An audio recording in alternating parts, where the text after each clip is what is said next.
प्रसाद यस्य प्रसादन्न गतिगतयपि ध्यायामस्तुभंस्तस्य यशस्त्रिछन्दं वन्दे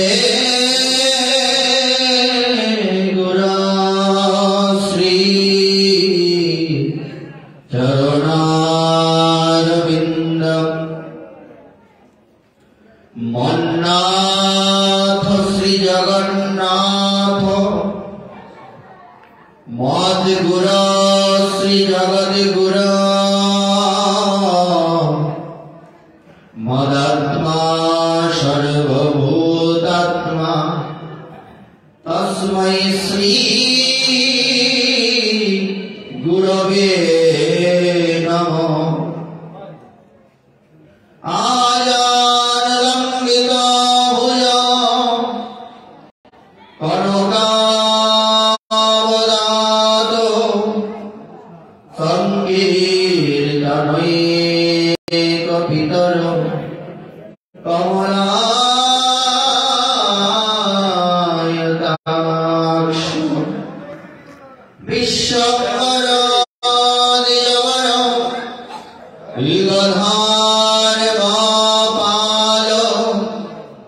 वंदे जगत प्रियकरो करुणावतार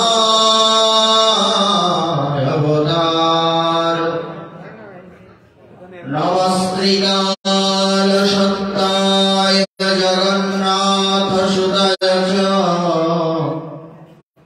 सभृताय सपुत्राय सकल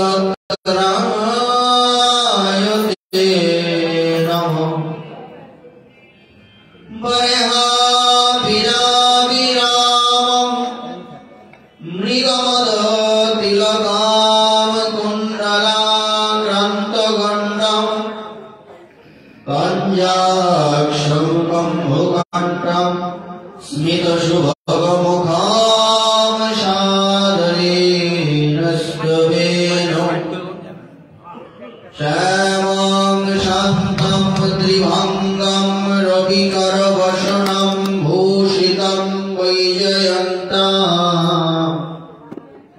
वन्दे वृन्दावनस्थं युवतिशतवृतं ब्रह्मगोपालवेशम्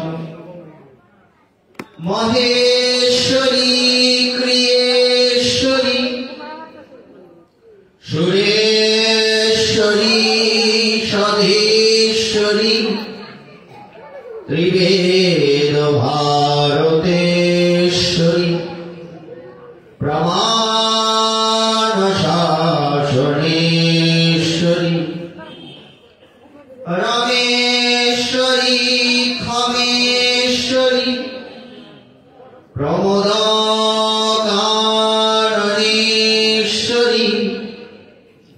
ब्रजेश्वरी ब्रजाधिपे श्रीराधिके नमोस्तुते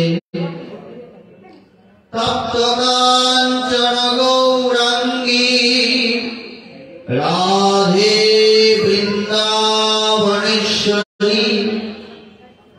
वृषभानुसुते देवी तं नमामि हरिप्रिये महाप्रसाद जननी सर्वसौभाग्यवर्धिनी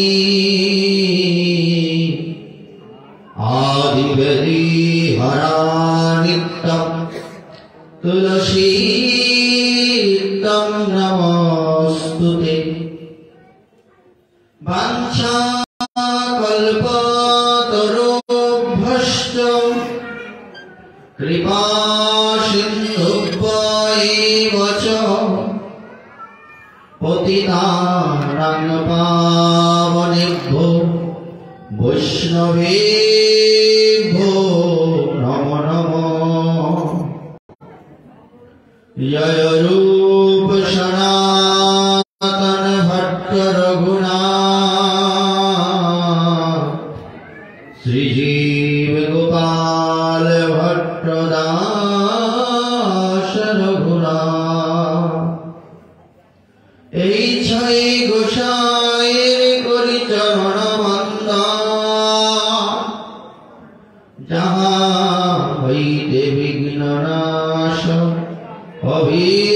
অভীষ্ট পুরন নারায়ণং নমস্কৃত্যং নরং চৈব নরোত্তমং দেবীং সরস্বতীং ব্যাসং ততো জয়মুদীরয়ে মোগং করোতি বাচকং পঙ্গং লঙ্ঘয়তে গিরিং यत्कृपातमहं वन्दे परमानन्दमाधवम् श्रीचैतन्य ईश्वर श्रीगुरुं दीनतारणं दुर्गमेवतिनन्दस्य स्खलत्पादगतिर्मोहो सकृपा जुष्टिदानेन सन्तोषन्तयवलम्बनम् श्रीगौराङ्ग नित्यानन्द श्री अद्वैत चन्द्र गदाधर शिवासदि गौरभक्तवृन्द हरे कृष्णा कृष्ण कृष्ण हरे हरे हरे राम राम राम हरे हरे निताय गौर सीतानाथ प्रेमानंदे हरि हरि हरि हरि बोल बोल हरि जय जय श्री राधे कृष्ण।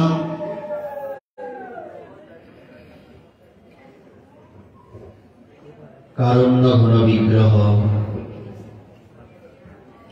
অখিল ব্রহ্মাণ্ড নায়ক প্রেম পুরুষোত্তম কলিপাবন অবতার অভাজন ভাজন প্রয়োজন শিরোমণি সচিনন্দন শ্রী গৌর হরি নিতাই চাঁদ এবং বৃন্দাবনস্থ কেই কদম্ব বলে দণ্ডায়মান ত্রিভঙ্গ ভঙ্গিমঠা ব্রজ যুব যুগলের অপার অনুকম্পায়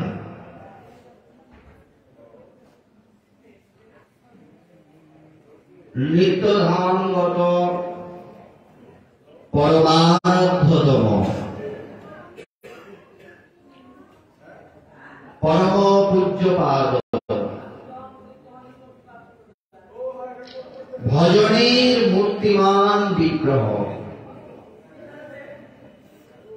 জগৎ জীবের উদ্ধারের নিমিত্ত যাদের এই জগতে আগমন রাধাকুণ্ডবাসী এবং নবদ্বীপবাসী শ্রী শ্রীমৎ সুলোচন দাস শাস্ত্রীজি মহাশয়ের নবমতম তিরোভাব তিথি উপলক্ষে ওনার শিষ্য বর্গের তত্ত্বাবধানে শ্রী শ্রী দুর্গাবাড়ি নাট মন্দিরে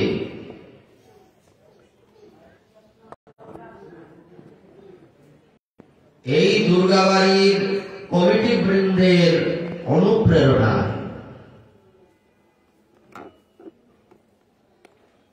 অধ্যকার এই ভাগবতীয় আসরে উপস্থিত সমস্ত বৈষ্ণব মণ্ডলীর শ্রীচরণ কমলে জানাই অগণিত দণ্ডবোধ প্রণতি এবং এই শীতের রাতের উষ্ণ অভিনন্দন। ধন্যবাদ আর গৌর প্রীতি ও শুভেচ্ছা।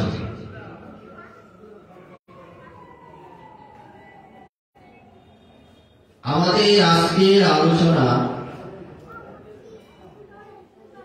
আশ্রয় তত্ত্ব শ্রী গুরুদেব এবং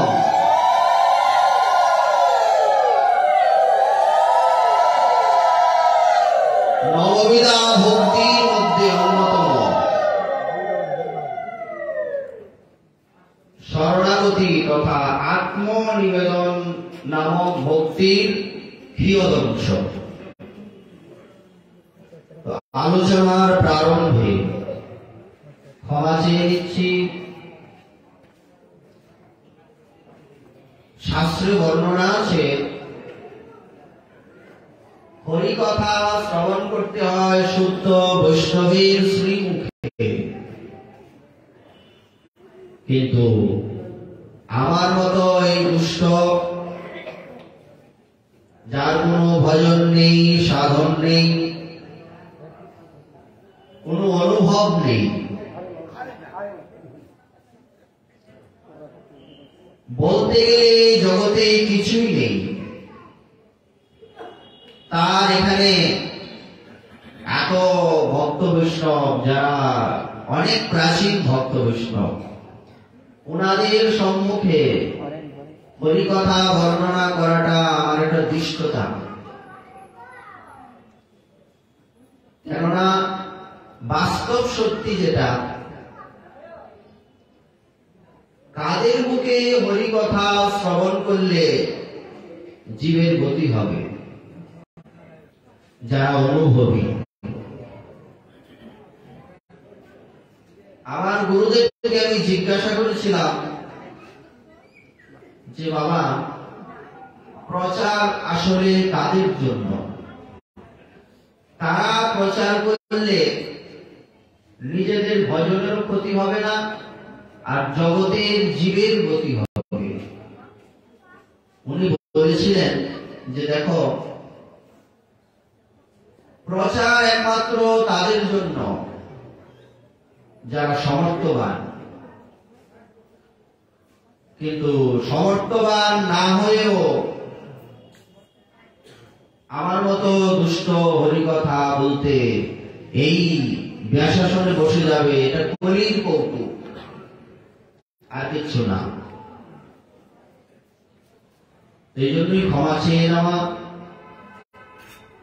আমরা দেখব যে আশ্রয় তত্ত্ব শ্রী গুরুদেব, আশ্রয় কি জিনিস, কিভাবে নিতে হয়, কার থেকে নিতে হয়, এবং আত্মনিবেদন জিনিসটা কি, এই সম্বন্ধে বিভিন্ন শাস্ত্রে যেরকম সিদ্ধান্ত দেওয়া আছে তার যৎকিঞ্চিৎ যৎসামান্য যথামতি যথাসাধ্য আলোচনা করার প্রয়াসী আপনাদের চরণ প্রান্তে উপনীত হওয়া। বলবেন এই কথাটা একটু বেশি বলে ফেললে না? বলছে না, তুমি উপরে বসেছো, আমরা নিচে বসেছি, এটা বেশি বলা হলো না? বলছে না, কারণ এখানে আমরা সকলেই শ্রোতা। পূজ্যপাদ বিল্বমঙ্গল মহারাজ একদিন বলছিলেন, এক জায়গায় পার্টি গেছি, ওখানে 12,000 শ্রোতা। তো আমি চিন্তা করলাম 12,000 শ্রোতা, ওখানে হরি কথা বলবো, এটাও তো একটা হৃদয়ের একটা শক্তির দরকার রয়েছে। 12,000 শ্রোতা। তো একদিন উনি বলছেন কথাটা, একদিন গুরুদেবকে বলেছিলাম, তো গুরুদেব তখন বললেন যে কোনো শ্রোতা নাই, তুমি নিজেই শ্রোতা, তুমি নিজে শ্রোতা। ভগবান ব্যাসদেব বক্তা, কিংবা সুখদেব গোস্বামীপাদ বক্তা বা সুত গোস্বামীপাদ বক্তা, তুমিও শ্রোতা। আদতেই সত্যি, এখানে আমরা কেউ বক্তা নই, সকলেই শ্রোতা। আর উপরে বসাটা আপাত দৃষ্টিতে মনে হচ্ছে উপরে বসা। কোন রাজ্যের রাজসভার মধ্যে গুরুদেব যে আসনটাতে বসে, ওটা কি রাজার নিচে না উপরে? সভাটা থাকে না, সব মন্ত্রী আদি সবাই থাকে, গুরুদেবের আসনটা কি রাজার উপরে হয় না নিচে হয়? না, ওখানে নিচে হয়। রাজার সিংহাসনটা সবার উপরে। প্রত্যেক রাজসভায় গুরুদেব আছেন না, প্রধান পুরোহিত আছেন না, তাদের আলাদা আলাদা আসনের ব্যবস্থা আছে। আপাত দৃষ্টিতে মনে হচ্ছে যে গুরুদেবের আসনটা নিচে, কিন্তু এটা কি সত্যি? এই রাজার সিংহাসনে ভগবান রামচন্দ্র বসেছেন, ভগবান শ্রীকৃষ্ণচন্দ্র বসেছেন, প্রহ্লাদ ধ্রুব আদি মহাজনগণ বসেছেন। আপাত দৃষ্টিতে দেখা যাচ্ছে গুরুদেবের সিংহাসনটার নিচে, কিন্তু না, গুরুদেবই সর্বাগ্রে। আপাত দৃষ্টিতে দেখা যাচ্ছে এই দৃষ্টিতে যে আপনারা নিচে বসা আর আমি উপরে বসা। একদিন এক মহাজন বলেছিলেন যে যিনি উপরে বসে ইনি তো চৌকির মধ্যে বসে আছে, যিনি চৌকিতে বসে থাকেন তার নাম চৌকিদার, আর আপনারা মাটিতে বসে আছেন, মাটির নাম জমি, জমিতে বসে জমিদার। চৌকিদার আর জমিদার কি এক হয়নি? হয়? হয় না। আপনারা তো জমিদার আর আমি চৌকিদার, এখানে বসে আছি। তো যাই হোক, এটা হলো আপাত ভূমিকা, যেটা বলতে হয়, নিয়ম রক্ষা, যেটা আমরা করি। পাঠ করতে হয় করি, পাঠ শুনতে হয় শুনি, ভগবানের সেবা প্রতিদিন দিতে হয় দিই, প্রতিদিন প্রসাদ পেতে হয়, তিলক মালা নিতে হয় করি। কিন্তু কয়জন করার মতো করছি সেটাই দেখার বিষয়। ভগবান তো এটা দেখবেন যে কয়জনে করার মতো করছে, কে কত সংখ্যক মালা বেশি করলো, কে কত মোটা করে তিলক করতে পারলো, সুচারু সাবলীল সুশৃঙ্খল, এটা ভগবান তো দেখবেন না। ভগবান দেখবেন যে তিলকটা বাঁকা হোক, দেখতে কালো হোক, মোটা সুটা না হোক, অর্থ করি না থাকুক, ভক্তি আছে তো। জাস্ট এই প্রশ্নের উত্তরটা পেলেই ভগবান বলবেন ওখানেই আমার যাওয়ার দরকার। তোমার হৃদয়ে সদাই গোবিন্দ বিশ্রাম, গোবিন্দ কহেন মম বৈষ্ণব পরাণ। তো ওই হৃদয়ে ভগবান অবস্থান করেন। ওই ব্যক্তির মুখে হরিকথা শুনলে আমাদের আত্মকল্যাণ হবে। আমরা যারা শ্রবণ করতে আসি, তাদের এই শ্রোতৃ মন্ডলের মধ্যেও অনেক রকম মানসিকতা। কেউ আসি ভগবানের চরণে একটু ভক্তি হবে না, ভগবানের কথা শুনে যাই। কেউ আসি আচ্ছা যেতে হয় সবাই যায়, একটু ভালো কীর্তন হবে, সুন্দর সুন্দর ঘটনা বলা হবে, একটু যাই শুনি। কেউ আসে তামাশা দেখতে। অনেকে তো যার যেমন মনোবৃত্তি নানান ভাবে আসেন, তাই নয় কি? তো এই নানান ভাবগুলি আমাদের পরিত্যাগ করতে হবে। ভাগবতে অবধূতের 24 জন গুরুদেবের মধ্যে এক গুরুদেবকে বলা হয়েছে মৌমাছি। নীতিশাস্ত্র বলছেন মক্ষিকা ব্রণমিচ্ছন্তি মধুমিচ্ছন্তি ষটপদা সজ্জনা গুণমিচ্ছন্তি দোষমিচ্ছন্তি বর্বরা। মাছি, মক্ষিকা মানে মাছি, ব্রণমিচ্ছন্তি ঘা খুঁজে বেড়ায়, মধুমিচ্ছন্তি ষটপদা মৌমাছি মধু খুঁজে বেড়ায়, সজ্জনা গুণমিচ্ছন্তি সজ্জন ব্যক্তি গুণ খুঁজে বেড়ায়, দোষমিচ্ছন্তি বর্বরা আর বর্বর ব্যক্তি দোষ খুঁজে বেড়ায়।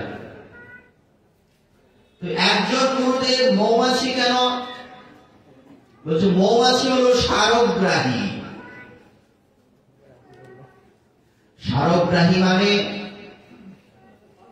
কোন ফুলটা দেখতে সুন্দর, কোন ফুলটা বড়, কোনটা অসুন্দর, কোনটা ছোট ইত্যাদি বিচার মৌমাছি কখনো করে না।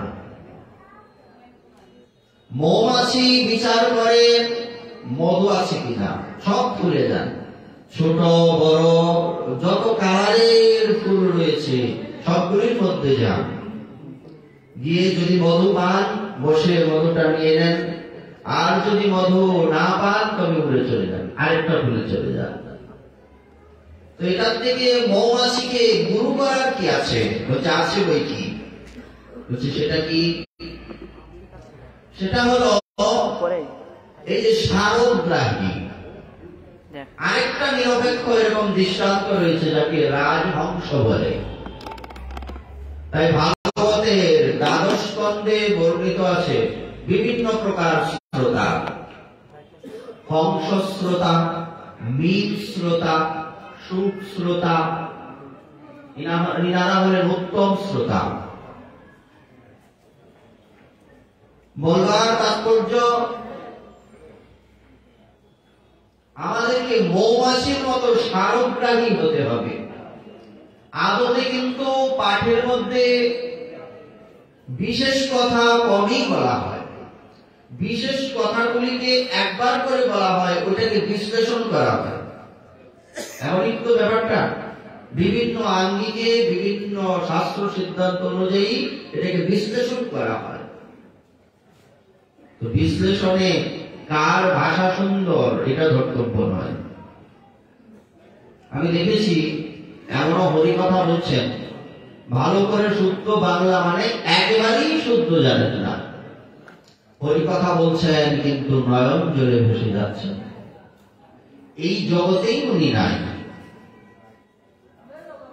যদিও বিশেষ আসরে ভাষা জ্ঞানের প্রয়োজনীয়তা অত্যধিক, তথাপি এটা বলবার কারণ হলো আমাদের যেটা দেখতে হবে, যেটা আমি নেব আসর থেকে, এটা হলো যে ওখান থেকে রসের কথাটা কি আসলো, ওখান থেকে সিদ্ধান্তের কথা কি আসলো, এই দুটো জিনিস আমাদের ফলো করতে হবে। মূলত সিদ্ধান্তগুলি একদম কঠোর ভাবে, একদম ঠান্ডা মাথায়, সুস্থ মস্তিষ্কে, শান্ত হৃদয় নিয়ে বসে শুনতে হবে, তবে বাড়ি নিয়ে যাওয়া যাবে, নয়তো শুনবো আর বলে ফেলবো। তাই এর ফলস্বরূপ আমরা দেখতে পাই এত এত হরিকথা হচ্ছে। আর এই যে একটা আসর, এখানে কত বড় বড় রথী, মহারথী, অধীরথীরা হরিকথা বলে, এটি বলার অপেক্ষা আছে? কে আসেননি এখানে? তারপরেও কি আমরা যারা এখানে শ্রোতৃমণ্ডলী রয়েছি সবার হৃদয়ের পরিবর্তন হচ্ছে? হচ্ছে না। কারণ আমরা সবাই শুনতে আসি না, আমরা সবাই এই মানসিকতা নিয়ে আসি না যে আজকে পাঠের মধ্যে যে আলোচনা হবে তার থেকে একটা লাইন বাড়িতে নিয়ে আসবো, বেশি আনার দরকার নাই, এরকম চিন্তা নিয়ে আসি সবাই না। 50, 100, 200, 500, 1000 পাঠশোনা ব্যক্তিও এখানে আছে। তো 1000 পাঠশোনা এমনও ব্যক্তি হয়তো আছেন যে ওই আগের মতোই করে আছেন, পরিবর্তন নাই। অর্থাৎ একটা পাঠ থেকে একটা লাইন নেওয়ার যে সূত্র, ওইটা মেনটেন করে উনি চলেন না। ছোট ছোট বালুকণা, বিন্দু বিন্দু জল, গড়ে তুলে মহাদেব সাগর অতল। একটা লাইন নিয়ে গেলেই হবে, বেশি দরকার নেই। ধরুন একদিন একটা পাঠের থেকে লাইন নিয়ে গেলেন, আগে যা করেছি করেছি, আজকের পর থেকে কারো ক্ষতি করবো না। একদিন নিলেন, ওইটা শেষ হয়ে গেল, পড়া কমপ্লিট, মুখস্থ হয়ে গেছে। এটা হৃদয়ের সাথে, মস্তিষ্কের সাথে, রক্তের সাথে অ্যাডজাস্ট করে নিতে হবে। রক্তের মধ্যে যদি দোষ থাকে, বলে রক্ত নষ্ট হয়ে গেছে, তাহলে তো ঝামেলা। ঠিক তেমনি কেন নষ্ট হয়ে যায়? বিভিন্ন ভাইরাস বা বিভিন্ন রোগ জীবাণুর দ্বারা আক্রান্ত হয়ে গেলে রক্ত নষ্ট হয়। আমাদের এই রক্তের মধ্যেও ভগবানের কথা, ভগবানের নাম, সাধু সেবা, পরিভজন অ্যাডজাস্ট করে নিতে হবে। তখন কি হবে? তখন বলবে ব্লাড কানেকশন বলে একটা কথা আছে, অ্যাড করে নিতে হবে। যারা নিতে পারি না তাদের পরিবর্তন হয় না, যেই সেই হয়ে আছি আমরা। তো যাই হোক, এটা হলো ভূমিকা। যেটা বলছিলাম, আশ্রয়। শ্রী নরোত্তম দাস ঠাকুর মহাশয় শ্রী শ্রী প্রেমভক্তি চন্দ্রিকা নামক মহাগ্রন্থে প্রার্থনা নামক অংশে বর্ণনা করলেন, আশ্রয় লইয়া ভজে তারে কৃষ্ণ নাহিতে যে, আর সব মরে অকারণ। এই যে দেখুন, কার আশ্রয়, কেমন ব্যক্তির আশ্রয়, নিলে কি হবে, না নিলেই বা ক্ষতি কি, এগুলি আমাদের জানা আবশ্যক। যদিও আমরা সকলেই জানি, ঘুরে ফিরে তো একই কথা বলা হয়। এই ঘুরে ধ্রুবের কথাই বলা হয়, এই ঘুরে প্রহ্লাদের কথাই বলা হয়, এই পৃথু মহারাজের কথাই বলা হয়। ঘুরে ফিরে তো এগুলি আসে। এখানে যারা আছেন সকলেই, অনেকেরই ভাগবত সম্বন্ধে অনেক যথেষ্ট ধারণা আছে, যতটুকু আমারও নাই। তারপর সব কেন বলা হয়? বলছে বলা হয় এই জন্য, যাতে করে আমার ভেতরে যতটুকু ভক্তি আছে ততটুকু আরো বর্ধিত হয়। আপনার ঘরে 1 লক্ষ টাকা আছে মানে আপনি টাকাটা নিয়ে বসে থাকবেন, ব্যবসা করে বাড়াবেন না, কিংবা ব্যাংকে রাখবেন না? ঠিক তেমনি আপনার ভেতরের যে ভগবানের ভক্তি রয়েছে, সেটাকে দিন দিন বর্ধিত করতে হবে। হরি কথা, একই কথা শুনবেন, এই কথা নিত্য শুনতে শুনতে কথা কিন্তু একটাই। এই দেখতে 1000 টাকার নোটটা, এই 500 টাকার নোটটা, এটা তো আলাদা হবে না, কথা একই, কিন্তু এটার আস্বাদন দিন দিন বর্ধিত হয়। এজন্যই শোনা। আমরা কোনোদিন বলি না, না না এই কথা আমরা রোজই শুনি, এগুলি বলবো না, অন্য কথা বলো। কেন বলি না? ভগবানের কথাটাই এরকম। এই আজকেই প্রহ্লাদের কথা শুনবেন, কালকেও শুনবেন, কিন্তু আজকে যে আস্বাদন, আগামীকালকে একই আস্বাদন হবে না, আলাদা আস্বাদন হবে। কারণ আপনাদের আশীর্বাদে যে যে জায়গাতে যাই, এক প্রসঙ্গ তো অনেক জায়গায় অনেক সময় বলা হয়, প্রতিদিন কিন্তু একরকম আস্বাদন হয় না। আস্বাদন কিরকম হয়, কিভাবে হয়? হচ্ছে যার যেমন মানসিকতা। কৃষ্ণ কেমন? যার মনে যেমন। আমার মনে আমি যতটুকু ধারণ করতে পারবো ততটুকুই নিতে পারবো। একজন মহাত্মা অনেক দিন ভজন করে রতিস্তরে উঠে 4টি কথা বলে গিয়েছিলেন। 4টি কথা কি কি? বলছে, গুরু বিনা বন্ধু নাই, 1। নাম বিনা সাধন নাই, নিতাই বিনা দয়াল নাই, আর প্রেম বিনা ধর্ম নাই। 4টি কথা, সহজ বাংলা, কিন্তু বিশ্লেষণ করলে বোঝা যাবে এই জিনিসটা কি। তো আমাদের তাৎপর্য, গুরু বিনা বন্ধু নাই। আজকে যেটা আমাদের আলোচনা, আশ্রয় তত্ত্ব, গুরু বিনা কোনো বন্ধু নাই। আমরা বন্ধু বলতে কি বুঝি? বন্ধু কাদের বলা হয়? বন্ধুরও তারতম্য রয়েছে। সেটা কি? সে তারতম্যটা হলো, একজন বন্ধু, একজন সখা, আর একজন সুরী।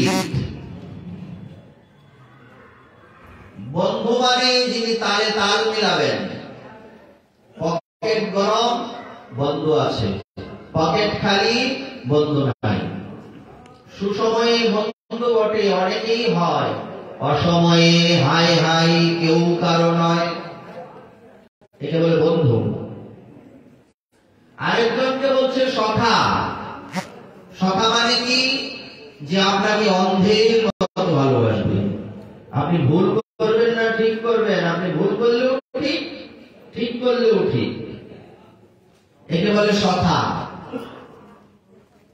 আর আরেকজন রয়েছেন সুরী। সুহৃদম সর্বভূতানাম। জানো অর্জুন, এই পৃথিবীতে আমি কৃষ্ণ সমস্ত জীবের সুরী, আর কেউ না। তো যেখানে বলছে গুরু বিনা বন্ধু নাই, গুরুকে আশ্রয় করিয়া বন্ধ শ্রী গুরু চরণ, যাহা হইতে মিলে ভাই কৃষ্ণ প্রেম ধন। জীবের নিস্তার লাগি নন্দ সুত হরি, ভুবনে প্রকাশ হলেন গুরু রূপধরি। গোবিন্দ একদিন চিন্তা করছেন, এই পৃথিবীতে এত এত বদ্ধ জীব রয়েছে,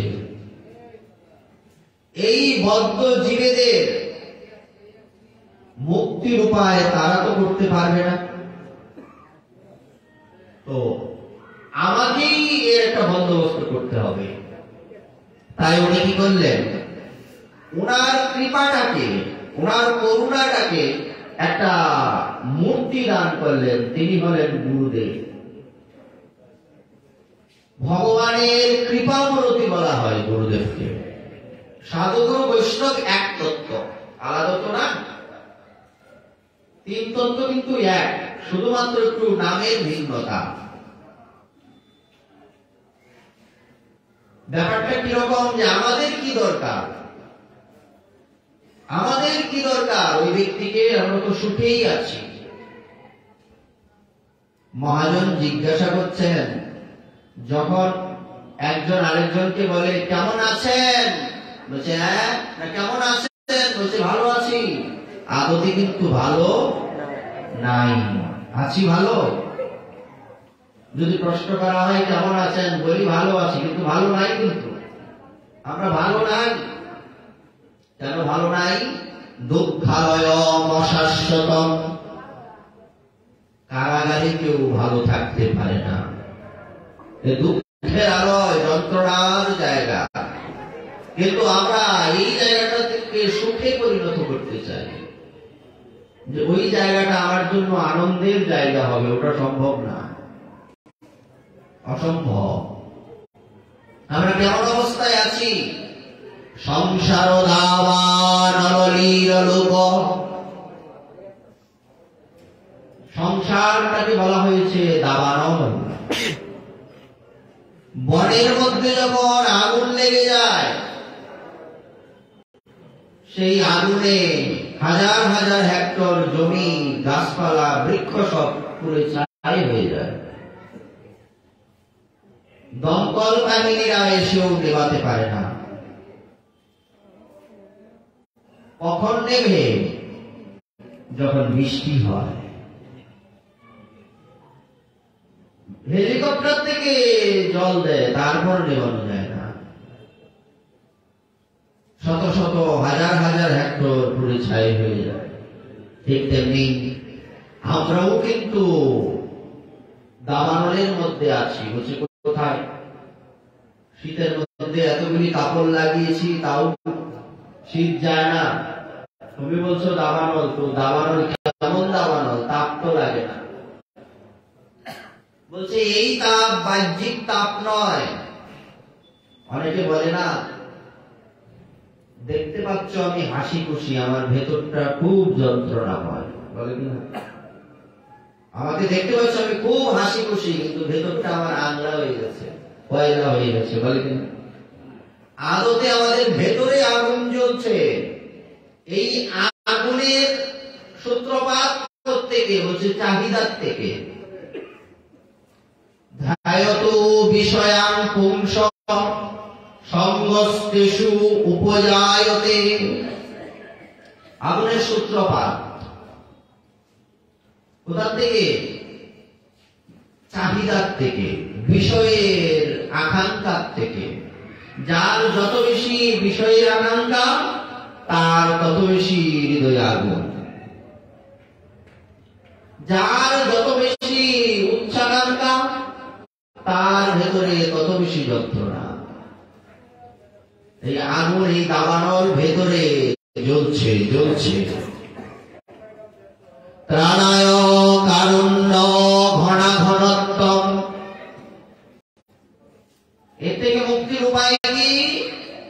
হচ্ছে গুরুদেবের কৃপারূপী বৃষ্টি যদি হৃদয়ের মধ্যে, যেখানে দাবানল জ্বলছে, ওখানে পড়ে, তখন ওই আগুন নিভে শীতল হয়ে যাবে। যেমন শরীরের মধ্যে ইঞ্জেকশন পুশ করলে অবশ হয়ে যায় না, এরকম একটা ইঞ্জেকশন আছে। আপনি যেখানেই থাকবেন, যখন আপনি সবসময় গুরুদেবের যে নিয়মাবলী, সিদ্ধান্ত বলি, এর মধ্যে যখন থাকবেন, শেল্টারের মধ্যে, ততক্ষণ আপনার ওই যন্ত্রণা হবে না। কেননা আপনার ভেতরের যন্ত্রণাটা সেটা সরে গেছে, এখন নাই, থাকবে না। যখন বেরিয়ে যাবেন, ইঞ্জেকশনের প্রভাবটা যখন কমে যায়, তখন স্বাভাবিক হয়ে যায়। ওই প্রভাবটা কমানো যাবে না। ওই প্রভাবটাকে কখনোই কমানো যাবে না। তো এই কৃপারূপী বৃষ্টি উনি কিভাবে সিঞ্চন করেন? শ্রবণামৃত, কথামৃত, বচনামৃত, চরণামৃত, হরিনামামৃত, এসবের দ্বারাই আমাদের হৃদয়কে শান্ত করেন। ত্রাণায় কারুণ্য ঘনাঘনত্বম। আচ্ছা, সংসারে আমাদের গতিটা কিরকম? মহাজন বলছেন, মহাভারতে বর্ণিত আছে, এক ব্যক্তি চলতে চলতে বনের মধ্যে একটা পরিত্যক্ত কুয়ার মধ্যে পড়ে গেছে।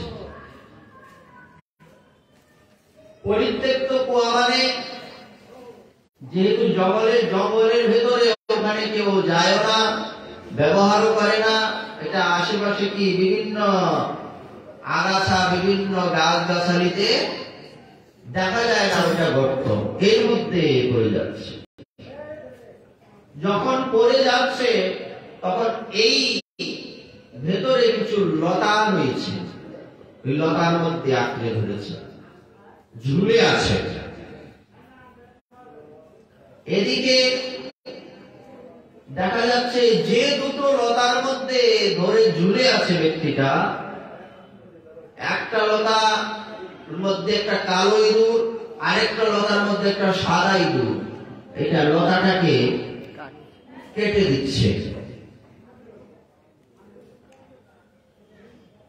উপর থেকে ওই ব্যক্তিটা কেন করলো? বলছে পেছন থেকে একটা বাঘ তারা করেছিল। আর নিচে পড়লে সমস্যা কি? চিৎকার করবে, কেউ এসে বাঁচিয়ে নেবে, বলছে উপায় নাই, নিচে সাপ একটা হা করে আছে, অজগর হা করে আছে, গিলবে। এমন অবস্থায় উপরে দেখা যাচ্ছে মাথার উপরে একটা বৃক্ষের ডালার মধ্যে একটা মৌমাছির মৌচাক, ওখান থেকে টপ টপ করে মধু পড়ছে, আর এই হা করে আছে, মুখের মধ্যে পড়ছে, আস্বাদন হচ্ছে। ওই অবস্থাটাকে কি সুখের অবস্থা বলা যাবে? আমরা তদ্রুপ এই অবস্থায় পড়ে আছি। এটার মূল সিদ্ধান্তটা কি, বিষয়টা কি, কি বোঝানো হচ্ছে? পেছন থেকে বাঘ তাড়া করেছে, ওই বাঘটাকে বিভিন্ন রকম কামনা বাসনা, বিভিন্ন প্রকার কামনা বাসনার দ্বারা আমরা ছুটে বেড়াই, রাতকে দিন করে দিই, দিনে রাত্রে পরিশ্রম করি, মাথার ঘাম পাই ফেলি। কপিল ভগবান মাতা দেবহূতিকে বলছেন, মা জানো আকাশের মধ্যে যে মেঘ থাকে, কালো মেঘ, সেই মেঘ সমূহ ছোট ছোট হয়ে যায়, কখনো বাতাসের ধাক্কায় একসাথে থাকে না। ওই একটা মেঘের অংশ, টুকরা, ওইটা পুরো আকাশে কোথায় গিয়ে থামবে, তার গন্তব্য কোথায়, এটা যেমন ওই মেঘ জানতে পারে না, ঠিক তেমনি এই সংসারের মধ্যে আমরা কতদিন যন্ত্রণায় জ্বলব, কতদিন পরে আমরা শান্তি পাব, এটাও আমরা কেউ বলতে পারি না। এভাবে বর্ণনা করতে করতে বলছেন, সংসারের জীব এমন অবস্থায় পড়ে আছে। চরিতামৃতকার শ্রীকৃষ্ণদাস কবিরাজ গোস্বামীপাদ বলছেন, নদীর প্রবাহে জইছে কাষ্ঠ লাগে তীরে। একটা কাষ্ঠ, একটা তৃণখণ্ড হোক কিংবা ছোট একটা কাঠ হোক, ওইটা নদীর স্রোতের মধ্যে পড়ে আছে, এটা কখন গিয়ে ডাঙায় লাগবে সেটাই বলতে পারে না, এত বড় নদী। ঠিক তেমনি আমরা এই সংসারে বদ্ধ জীবেরা ওই রকম ভব নদীর স্রোতে পাকের মধ্যে পড়ে আছি, কখন গিয়ে লাগবো সেটা আমরা জানি না। আসলে কি, যদি কোনো ব্যক্তি রোগ হয়, ওই রোগী ব্যক্তি ডাক্তারের কাছে যায়। অনেক রোগ হয় না, লোকানো রোগ, যেটা দেখা যায় না, আমি এটার কোনো বাহ্যিক লক্ষণ নাই, আমি বুঝতে পারছি না আমার শরীরের মধ্যে এই রোগ। অল বডি চেক আপ করলে পাওয়া যাচ্ছে যে আপনি এই রোগগ্রস্ত, হচ্ছে আমার তো কোনো লক্ষণ নাই। এমন কথা বলে চোরাটে রোগ, চুরাটটা রোগ, এরকম হয়নি। ঠিক তেমনি যে ব্যক্তি রোগী সে ডাক্তারের কাছে যায়, যে ব্যক্তি নিজের রোগ ধরতেই পারে না সে কি ডাক্তারের কাছে যায়? কিংবা তারই অনুভূতি নাই আমার মধ্যে রোগ আছে। বলবার তাৎপর্য, আমরা যে ভবরোগগ্রস্ত, আমরা যে কুয়ার মধ্যে পড়ে আছি, আমরা যে এই বিশাল বড় সমুদ্রের মধ্যে স্রোতের পাকে পড়ে গেছি, ওই রোগটা, ওই যে রোগ, বিশেষ রোগ, এই সম্বন্ধে আমাদের অনুভব নাই। অনুভব নাই বলে আমরা ডাক্তারের কাছে যাই না। ব্যাপারটা বোঝা গেল তো?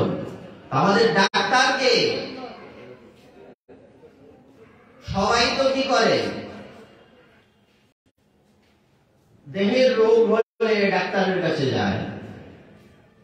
কখনো কি কোনো ব্যক্তি গিয়ে বলে, আমার মনটা ভগবত সেবায় লাগে না, ওই মনের রোগের ওষুধ দাও? আমরা বলেছি আজ পর্যন্ত কাউকে গিয়ে? বলি না। হরিদাস ঠাকুরকে মহাপ্রভু যখন জিজ্ঞাসা করেছিলেন, হরিদাস তুমি কি অসুস্থ? বলছে আমার দেহ সুস্থ, আমার মন বুদ্ধি অসুস্থ। হরিদাস খ্রিস্টান আছে না, আমি সুস্থ, আমার মন বুদ্ধি অসুস্থ। আদতে কি ওনার মন বুদ্ধি অসুস্থ? একটা কারণে অসুস্থ, সেটা কি? উনি প্রতিদিন 3 লক্ষের অধিক হরিনাম করেন, কিন্তু দেহের বিকার রয়েছে, বৃদ্ধাবস্থার কারণে হরিনামে বাধা সৃষ্টি হচ্ছে, তাই মন ভালো না, এই রোগে উনি রোগগ্রস্ত। আমরা তো কোনোদিন গুরুদেবকে গিয়ে বলি না যে বাবা আমার তো মানসিক রোগ, ওইটা আবার মেন্টাল সমস্যা নয়। ওই মানসিক রোগ মানে আমার মনটা এখানে ওখানে দৌড়াদৌড়ি করে, আমার মনটা ভগবানের চরণে লাগে না। এই রোগের ওষুধ কি, কিংবা কি করলে আমি এই রোগ থেকে মুক্তি পাবো, ওইটা আমরা গুরুদেবকে গিয়ে বলি না। গিয়ে বলি গুরুদেব আমার ব্যবসাটা ভালো চলে না, একটু আশীর্বাদ করেন। আমার সন্তান হয় না, একটু আশীর্বাদ করেন। ঘরের মধ্যে বউ ঝগড়া করে, আশীর্বাদ করেন। নানান কথা, এইসব গুরুদেবের কাজ নয়, এইসব জাগতিক মানুষের কাজ। আর অনেক এটা এই ডিপার্টমেন্ট গুরুদেবের আন্ডারে নাই, যদিও গুরুদেব কিছু বলতে পারেন না, কিন্তু মন থেকে উনি বিরক্ত হন। হায় রে, আমার শিষ্য এসে আমাকে এই কথা বলে না, বাবা কি করলে আমার ভগবানের চরণে ভক্তি হবে, এটা বলো। উনি মন থেকে কষ্ট পান। তো যেটা বলছিলাম, আমাদের এই রোগটা ধরতে হবে, আগে অনুভব করতে হবে আমি রোগী। কোন রোগে রোগী? ভব রোগে রোগী। চুরাইটা রোগ, ওটা ধরা যায় না সহজে। ওটা কোথায় গেলে ধরা খায়? চেক আপ করলে। ওটা কোথায় গেলে ধরা খায়? হরি কথা শ্রবণ করতে আসলে। এটা চেক আপের জায়গা, এটা মেকআপের জায়গা নয়। হরি কথার মঞ্চটা রঙ্গমঞ্চ না, এটা একটা ক্লাস। ক্লাসের মধ্যে শুধু কথা হয়। কথার আছে সতেজ বাণী, যদি কথা বইতে জানি। এটা কথার মঞ্চ, এখানে কথা শ্রবণ কীর্তন হবে, আর ওই কথাকে নিজের জীবনে প্রয়োগ করতে হবে, তবে জীবন সার্থক হবে। এখানে আসলে বোঝা যাবে যে আমি আদতেই ভবরোগগ্রস্ত। যেটা বলছিলাম, পেছন থেকে আমাদের তাড়া করে কারা? বিভিন্ন কামনা, এই চাই সেই চাই, চাহিদার কমতি নাই। মানুষ বুড়ো হলেও যেমন মন বুড়ো হয় না, কোটি কোটি টাকা আসলেও কখনো টাকার চাহিদা পুরোয় না। এই অবস্থা থেকে আমাদের পরিত্রাণ লাভ করতে হবে। যুধিষ্ঠির মহারাজকে জিজ্ঞাসা করা হয়েছিল, যুধিষ্ঠির বলতো, সেই যক্ষরূপী যমরাজ জলান্তে গিয়ে সবার মৃত্যু হয়ে গেছে, লাস্টে যুধিষ্ঠির গিয়েছেন। বলতো যুধিষ্ঠির, এই জগতে সুখী কাকে বলে? উনি তখন বললেন, সারাদিন পরিশ্রম করে সৎ পথে অর্থ উপার্জন করে ওই অর্থ দিয়ে ভগবত সেবার জন্য বিভিন্ন কিছু কিনে এনে ভগবানকে ভোগ দিয়ে আশেপাশে কেউ অভুক্ত আছে কিনা জিজ্ঞাসা করে তাদেরকে প্রসাদের অংশ দিয়ে অবশিষ্ট সেই প্রসাদ পায়, সেটা হোক সিদ্ধ অন্ন, সে সবচেয়ে সুখী। পৃথিবীতে তাকে সুখী বলা হয়, কারণ তার তেমন চাহিদা নাই, এটা পেতেই হবে, এত কিছু পেতে হবে, ওই সমস্ত তার মনে নাই। এই জন্য তাকে বলছে জগতের মধ্যে সর্বশ্রেষ্ঠ সুখী। তো এই যে বাঘ আমাদের পেছনে ছুটছে, আমাদের পেছনে নয়, আমরা ছুটছি কামনা বাসনার পেছনে। লাভ দিয়েছি বাঁচার জন্য। কখন লাভ দেই জানেন? আমরা কখন লাভ দেই? যখন আমাদের সময় থাকে না। প্রবাদ জীবন কৃষ্ণ গোস্বামীজি বলতেন, আমাদের যখন সময় থাকে তখন আমাদের হুঁশ হয় না, আর যখন হুঁশ হয় তখন সময় থাকে না। আমরা বর্তমানে এই অবস্থায় আছি, কথাটা সত্যি কিনা? এখন আমাদের হুঁশ হওয়ার কথা, কিন্তু যৌবনের ধাক্কায় আমরা কি করছি? ধরাকে স্বরাজ জ্ঞান করছি, ভালো মন্দ বিচার করছি না। টাকা আছে, সুন্দর দেহ আছে, অটুট যৌবন, কিন্তু এমন কইরা খাই বা কতদিন, বলে বলে যাবা কয়টা দিন, ওই দিন আর নাই। এক জায়গায় এক ব্যক্তি এসেছেন, গ্রামের মানুষ সব বোকা, এসে বলছে ভালোই হয়েছে, এখান থেকে টাকা নিতে পারবো, উল্টো পাল্টা পড়াবো। এই তোমাদের পড়া দিলাম, কি পড়া? বলছে বলে বলে যাবা কয়টা দিন, পড়া দিয়েছেন। আরেক ব্যক্তি কিছুদিন পরে এসে বলছে এরা কি করে, এসব কি করা? এসে বলছে এই তোমরা এসব কি করছো? বলছে আমাদের গুরুদেব এটা শিখিয়ে গেছেন। তাহলে এটা হবে না, এখন নতুন পড়া করতে হবে। সেটা কি? যেমন কইরা খাই বা কতদিন। এবার নতুন পড়া বলো, এমন কইরা খাই বা কতদিন, বলে বলে দিন যাবে না। আমরা মনে করছি কি আমাদের দিনগুলো এমনিই যাবে, এমন দিন এমনি যাবে না। আজকে সুস্থ আছেন, কালকে হাত পা লোলা হয়ে শুয়ে থাকবেন বিছানায়। তাই বলছে কি, দেখবেন ফখরুদ্দিনের আমলে বিটিভি চ্যানেলের মধ্যে একটা বিজ্ঞাপন দিত, এখনই সময় জনগণের। মনে আছে না আপনাদের অনেকে? এখনই সময় জনগণের। ঠিক তেমনি আমাদের এখনই সময়। এই মানব জীবনটা কোনো দেহ নয়, এটা কোনো দেহের করি করো পরোপকার। ভারত ভূমিতে জন্ম। আমি ওই দিনই করছিলাম যে এই যে আমরা যে দেহটার মধ্যে আছি, এই দেহটা পেতে কত কষ্ট করতে হয়েছে। সর্বপ্রথম আমাদের বৃক্ষজনী হয়েছে 30 লক্ষ বার। বৃক্ষজনী থেকে এবার জলচরের মধ্যে এসেছে মৎস্যাদি বিভিন্ন কিছু। তারপরে আসছে কি পাখি, পশু, এরকম সিরিয়ালে। পরে আসছে কি পশুর শেষ পশু জন্ম কি গাভীর জন্ম, তাও কিন্তু আমাদের মুক্তি হচ্ছে না। এরপরে আসছে কোন জন্ম? অসভ্য জন্ম, যেখানে মানুষ মানুষের মাংস খাচ্ছে। 4 লক্ষ মানব জন্মের মধ্যে অসভ্য জন্ম তো আছে কিনা? পরে আসে বিভিন্ন উপজাতি জন্ম। আমি পরে আশ্চর্য হয়ে গিয়েছিলাম, দেখুন সিরিয়ালটা কত দূরের রাস্তা, আমাদের কোথা থেকে আমাদের গন্তব্য শুরু হয়েছে, সেই শুরু থেকে আবার কোন গন্তব্যে গিয়ে পৌঁছবো, সেটা কত দিনের রাস্তা, কত লক্ষ লক্ষ কোটি কোটি বৎসরের রাস্তা। পরে কি আসে? পরে আসে এই চন্ডাল জন্ম। এখানে এসব জন্ম কিন্তু কর্মের উপর ডিপেন্ড করে বলা হয়েছে, জন্মের উপর ডিপেন্ড করে বলা হয়নি। এটা কোথায় পাবেন? যারা জ্যোতির্বিদ্যা সম্বন্ধে অবগত তারা একটু ভালো বুঝবেন।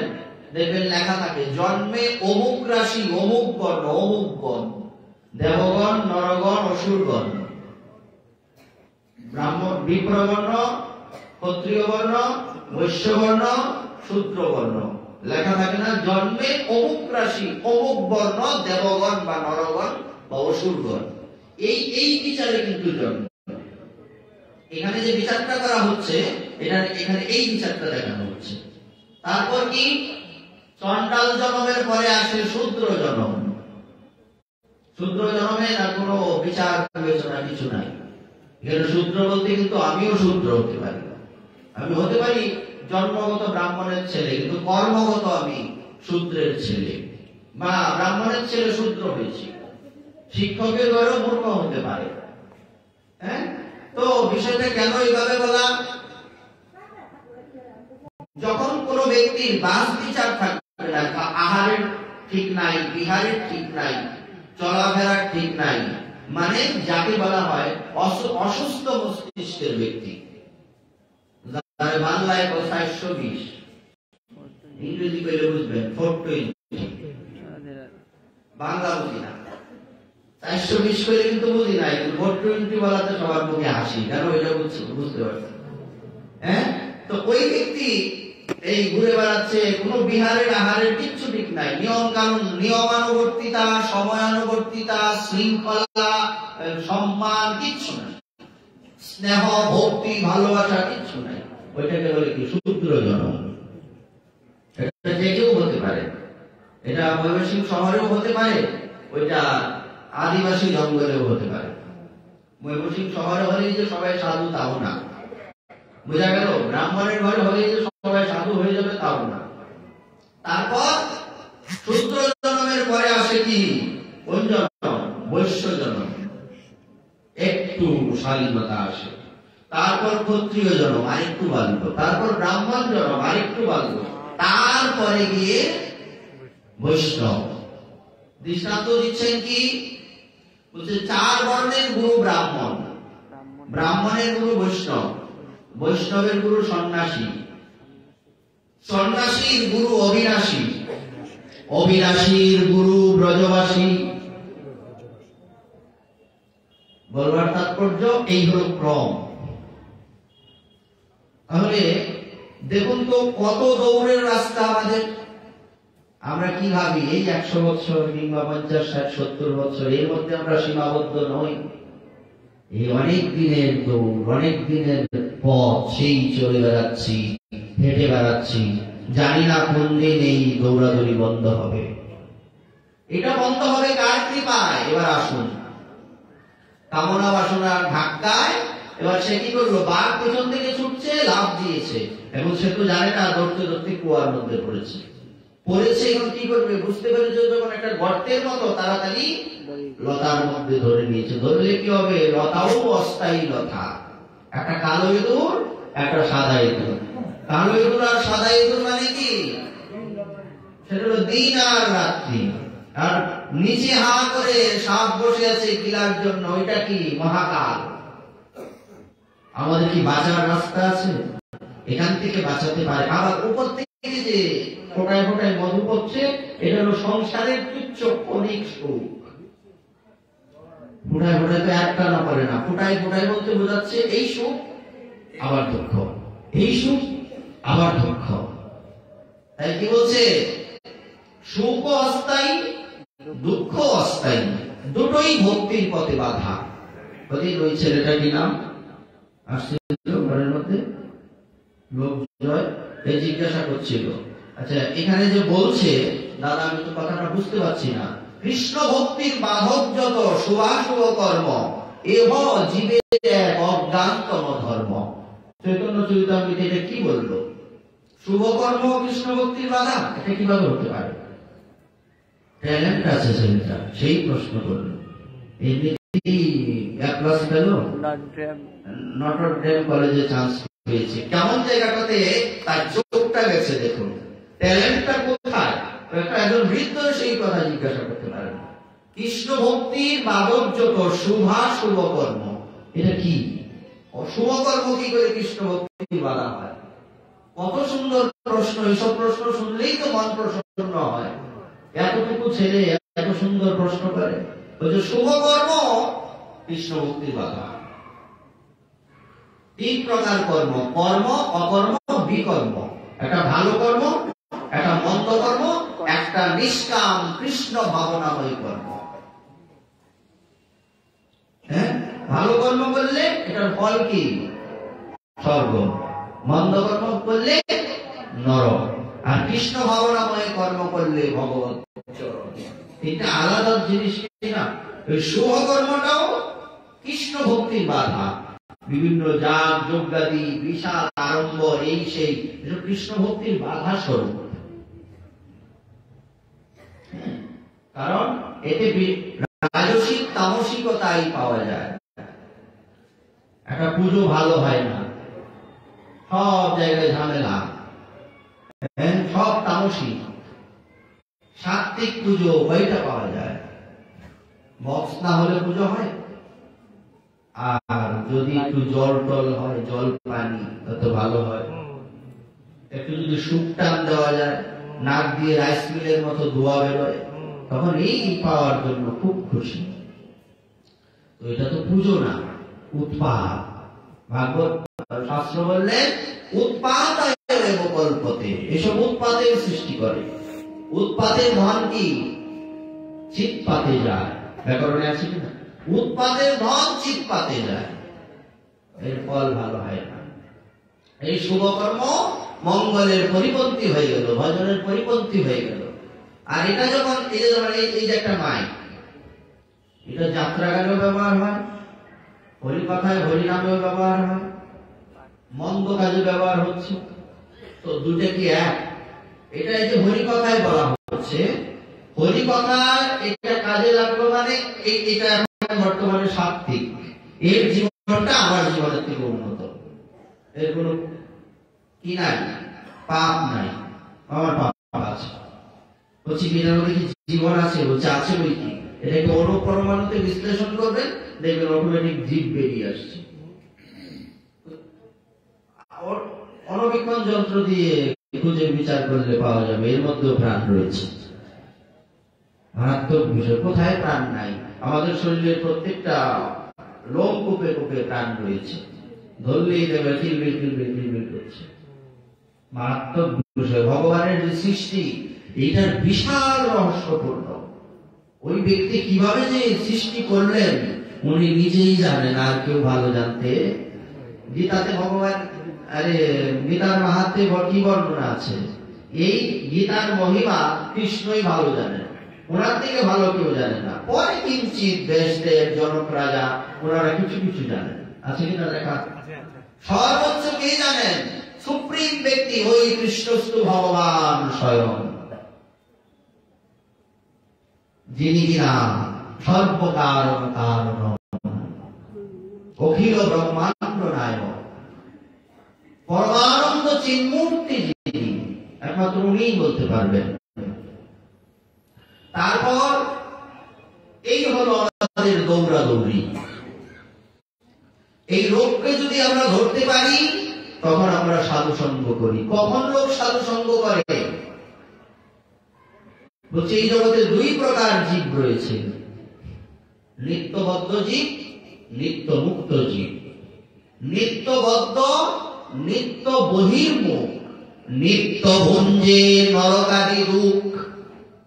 নিত্য মুক্ত, নিত্য উন্মুখ, নিত্য ভুঞ্জে কৃষ্ণ সেবা সুখ। আর যারা নিত্যবদ্ধ তাদের বেলায় বলা হয়েছে সেই দোষে মায়া পিশাচী দণ্ড দেয় তারে, আধ্যাত্মিক আদি তাপত্রয়ে তারে জানি মারে। আধ্যাত্মিক আদি ভৌতিক আদি দৈবিক, তিন প্রকার দুঃখ। এই তিনটা ক্লেশে আমাদেরকে ভোগাচ্ছে, তারে জানি মারে। তারপর এই অবস্থা থেকে ধাক্কা খেতে খেতে খেতে খেতে যখন মনের মধ্যে একটা বিরক্ত চলে আসে তখন সাধু সঙ্গ করে লোক। এর আগে করে গাদা কি জল আগে খায়, ঘোলা করে খায়, কিন্তু আগে খেতে হবে। হ্যাঁ, তারপর সাধু সঙ্গ করলে বোঝা যাবে যে না, যে এইবার আমাকে গুরুচরণ আশ্রয় করতে হবে। এইবার আসুন, এটা জাস্ট গুরুচরণ আশ্রয়ের আগের ভূমিকাটা। প্রশ্নটা কি ছিল? আমরা কেন গুরুচরণ আশ্রয় করবো? কি দরকার গুরুদেবের? এই যে এতগুলি কথা বললাম না, এই এতগুলির যে ঔষধ ওইটা গুরুদেবের কাছ থেকে পাওয়া যাবে। তাই এখানে বর্ণনা আছে যে কি গুরু বিনা বন্ধু নাই। এটার দৃষ্টান্তে এখানে বলা হয়েছে, প্রত্যেকটা গ্রন্থ খুলে দেখবেন, চৈতন্য চরিতামৃতে এবং চৈতন্য ভাগবতে যেখানেই যাবেন, চৈতন্য ভাগবতে প্রথমেই লেখা আছে আদ্যে চৈতন্য প্রিয় গোষ্ঠীর চরণে অশেষ প্রকারে মোর দণ্ড করনামে। প্রথমে লেখা আছে। সর্বপ্রথম উনি কি বললেন? আদ্যে, প্রথমে চৈতন্য প্রিয় গোষ্ঠীর চরণে প্রণাম করছেন। গ্রন্থটার নাম কি? চৈতন্য ভাগবত, কিন্তু প্রথমে প্রণাম করছেন চৈতন্যের ভক্তদের চরণে। কয়েকটা এটা আদ্যে চৈতন্য প্রিয় গোষ্ঠীর চরণে অশেষ প্রকারে মোর দণ্ড করোনামে। কোথায় যাবেন? এই যেখানে লেখা। তারপর কি বলছে? এই যেখানে যে গ্রন্থটা রয়েছে যে ভক্ত কণ্ঠহার, এটার প্রথমে ওই লেখা আছে দেখি, প্রথমে বন্দিয়ে গুরু গৌরাঙ্গের চরণ। গৌরাঙ্গ আগে নয়, আগে গুরু গৌরাঙ্গের চরণ, যার কৃপা লেশে হয় বাঞ্ছিত পূরণ। এবার চৈতন্য চরিতামৃত কি বলছে? গ্রন্থের প্রারম্ভে করি মঙ্গলাচরণ। এই যে দেখুন, গুরু বৈষ্ণব ভগবান তিনের শরণ। ভগবান আগে আছেন, তিনের শরণে হয় বিঘ্ন বিনাশন, অনায়াসে হয় নিজ বাঞ্ছিত পূরণ। কোথায় যাবেন? এখানে আরো কত কত গ্রন্থের বর্ণনা রয়েছে। এখানে বলছে মহিমায় গুরু কৃষ্ণ এক করি জানো, গুরু আজ্ঞা হৃদে সব সত্য করি মানো। বলছে শিষ্যের কর্তব্য কি? বলছে সহজে শোনো, এত কথা মনে থাকবে না। শিষ্যের কর্তব্য গুরুদেবের আজ্ঞা পালন করা, শেষ। আর কোন কথার দরকার আছে? সিরিয়াল যদি বলা হয় এই করতে হবে সেই করতে হবে, এটা অটোমেটিক পাওয়া হবে। এই লাইনটার মধ্যে সব লেখা আছে। শিষ্যের একটাই কর্তব্য, গুরুর আজ্ঞা পালন করা। দৃষ্টান্ত দিচ্ছেন, সাধক তুকারাম নামে এক সাধু ছিলেন, যার এক শিষ্যের নাম গনু। গনুকে উনি অনেক ভালোবাসতেন, কারণ গরুর ভেতরটা ছিল সহজ সরল, এবং ওনার আরেকটা বিশেষত্ব ছিল, উনি জিজ্ঞাসা করেছিলেন, গরু তুই কি করবি? বলছে, গুরুদেব তুমি যা বলবে আমি তাই করব। এবার গুরুদেব কি করলেন? বললেন যা বলবো তাই করবি? বলছে হ্যাঁ। দেখ নদীর পাড়ে কয়েকটা ছোট ছোট ছেলে মেয়ে খেলা করছে, যা যেতে পেরেছে। গুরুদেব বলছেন শিষ্যকে মেরে ফেলেছে। বলছে মাটি করেছে, চাপা দিয়েছে। বলছে এবার এটার উপরে বসে জপ করতে থাক। দেখুন, আমরা সবাই বলি, যদি আমাকে বলা হয় কত ই নিয়ে বি নিয়ে কত নাম কত কথা বলে পাণ্ডিত্য জাহির করে গুরুদেবের নামটা বলি, সর্বনাশ। বিশাল পূজ্যপাত, শ্রীমদ, ব্রজবাসী, এই সেই, কিন্তু এটা এই পর্যন্তই শেষ। গুরু ভক্তি আদতে কিচ্ছু নাই। কিন্তু বাস্তব কথা বলছি, এই জগতে গুরুনিষ্ঠ সেবক পাওয়া যায় না, গুরু পাওয়া যায় বহু। গুরু মিলে ঘরে ঘরে, শিষ্য মিলে শিষ্য মেলা যায়, পাওয়া যায়। এইবার তো চতুর্দিকে সবাই খোঁজাখুঁজি, এই ছেলেমেয়েরা কোথায় গেল, জলে পড়লো কিনা, জাল টাল দিয়ে টেনে এই জব করে যাচ্ছে, আর গুরুদেব আশ্রমের বারান্দায় জব করছে। একজন গিয়ে দৌড়ে বলছে যে বাবা বাবা আপনি তো সব জানেন, গণনা করতে পারেন, দেখুন না আমাদের ছেলেমেয়েরা কোথায় গেল। দাঁড়াও দাঁড়াও, আমি গণনা করতে জানি। বলছে এই যে ছেলেটা বসে আছে এখানে, বলছে হ্যাঁ, একে সরিয়ে মাটি ঘুরো, এদের পেয়ে যাবে। যেই কথা সেই কাজ। এবার বুঝুন ঠেলা, মানুষের কেমন ক্ষোভ। সবাই মিলে গাছের সাথে বেঁধে গরুকে মার, সেই মার জয়টা বাড়ি দেয়। ওইবার বলে গুরুদেব গুরুদেব, জয় গুরুদেব বলে চিৎকার করে, আর কিছু বলে না। জয় গুরুজি, জয় গুরুজি। তো গুরুদেব কি করেছেন? তুকারাম, সাধক তুকারাম, যেগুলি মরে পড়ে আছে এগুলির মাথায় হাত ধরে উঠে গেছে, মা বাবা ডাকছে, উঠে গেছে মানে তার তো মারার দরকার, সব এদেরকে নিয়ে নাচানাচি করতে করতে বাড়ি চলে গেছে। আর আধমরা হয়ে পড়েছে, বাধা অবস্থায় রয়েছে। তাকে জল টল দিয়ে গুরুদেব বলছে, বলো কেসা লাগা, কেমন লাগে? তখন বনু বলছে, গুরুদেব, গুরু কৃপাহি কেবলম শিষ্যস্য পরম মঙ্গলম। আমার কোনো খারাপ লাগে না, গুরুদেব যা করবেন তাই ঠিক। বিষয়টা দেখুন কত বড় কথা। আজ পর্যন্ত ওই দিন ভাগবত কিশোর গোস্বামীজি বলছিলেন একটা পাঠে যে আমি আমার এক শিষ্যকে একটু শাসন করলাম, পরের দিন আসে না, থালা বাসনগুলি আমাকে মাজতে হয়েছে। কোথায় পাবেন? একটু গুরুদেব যদি শিষ্যকে একটা কিছু বলে এমনিতেই শেষ, গুরুদেবের কাছেই যাব না। গুরু সেবাটা বাবা এত সহজ না, এই কোন জন্মে হবে ভগবান জানেন।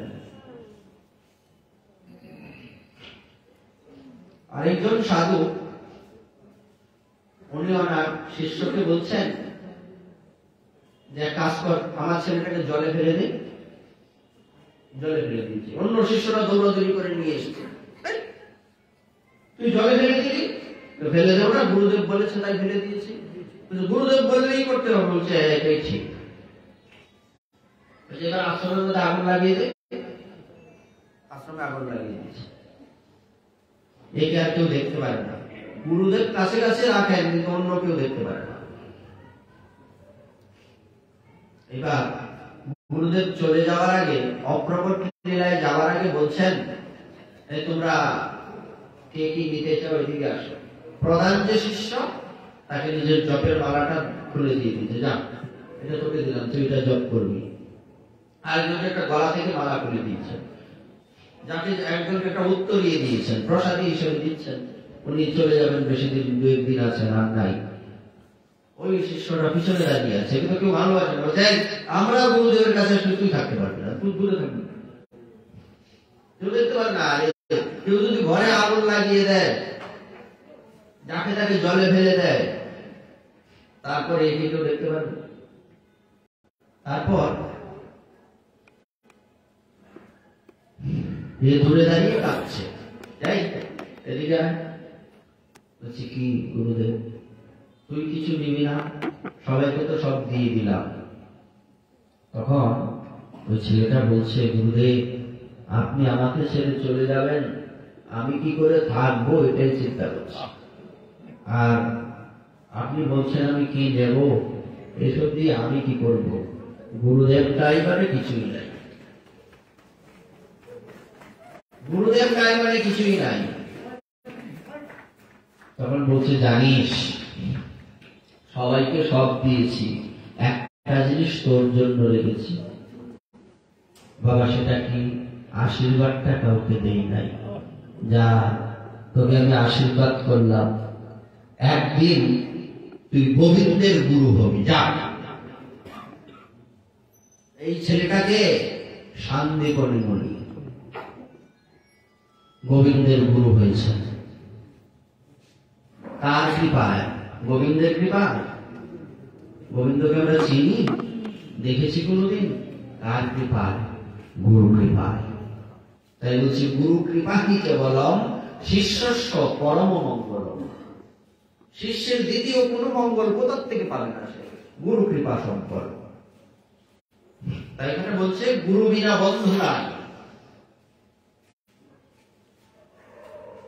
তারপর বর্ণনা দিচ্ছেন, দ্বিজ হরিদাস ঠাকুর ওনার সংক্ষিপ্ত বন্দনায় বলছেন, ভজ ভজ মন শ্রী গুরু চরণ, সকল বেদের সার, পতিত দুর্গতে প্রেম ধন দিতে, পরম করুণা যার। আরম্ভ কোথায়? ওই গুরু। কোথায় যাবেন? এক জায়গায় চৈতন্য ভাগবতে বর্ণনা হচ্ছে, বৃন্দাবন দাস ঠাকুর মহাশয় লিখছেন, চৈতন্য পাইবারে যার আছে সাধ, ভজুক সে তার মঙ্গল প্রিয় দাস।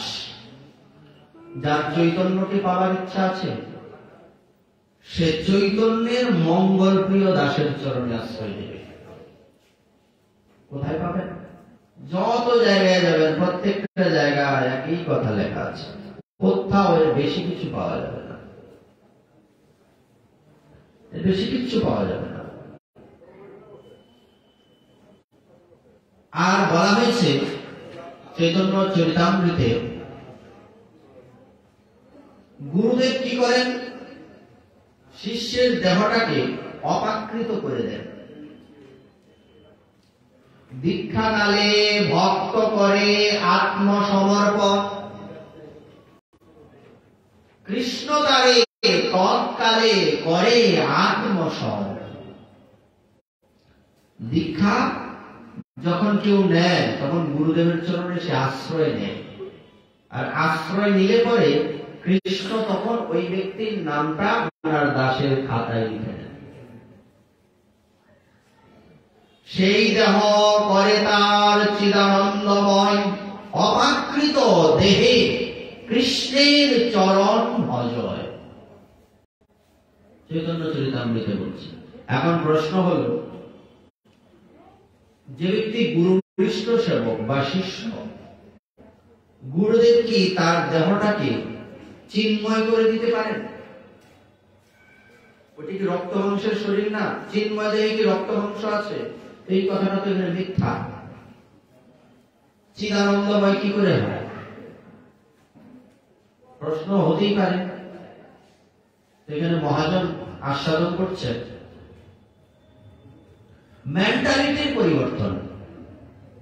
অপাকৃত দেহ হয় মানে রক্ত মাংসের শরীর সরে গিয়ে কোন চিন্ময় দেহ চলে আসে না। ওই দেহটা ভগবত সেবার জন্য উপযুক্ত হয়। কোন দেহটা? আমাদের দুটো দেহ, একটা স্থূল দেহ, একটা সূক্ষ্ম দেহ।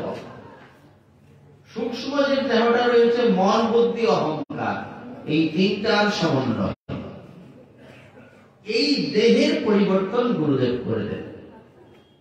দৃষ্টান্ত দিচ্ছেন, এক এরিয়ার মধ্যে এক চোর প্রতিনিয়ত চুরি করে বেড়ায়।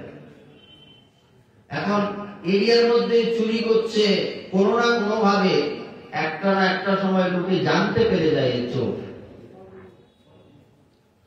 এবার সে কি করলো? এই তো প্রতিদিন চুরি করে বেড়াচ্ছে। একদিন সবাই মিলে রাজার কাছে বিচার দিয়েছেন, মহারাজ, এর উৎপাতে আমরা থাকতে পারছি না, একে শাস্তি দিতে হবে। ওই কথাটা তো চলে গেছে চোরের কানে।